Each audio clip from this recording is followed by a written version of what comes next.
চেনা মানুষ অচেনা হতে বেশি সময় লাগে না, কারণ মানুষ মানুষের কর্মকাণ্ডের জন্য মন থেকে উঠে যায়।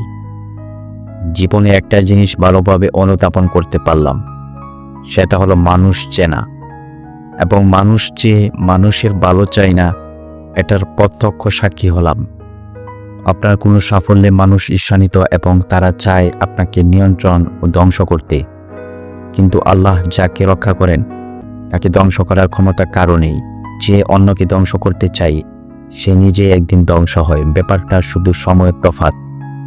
শাস্ত্রে বলে, যে অন্যের জন্য গর্ত করে সে গর্তে সে নিজে একদিন পড়ে।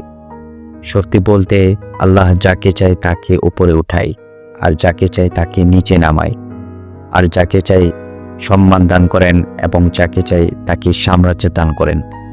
ক্ষমতা, প্রতিপত্তি, সম্মান সকল কিছু আল্লাহর হাতে। এটা নিয়ে মানুষের বড়াই করার কিছু নেই। সুতরাং আল্লাহ যাকে উপরে উঠায় তাকে নিচে নামানোর শক্তি কারও নেই।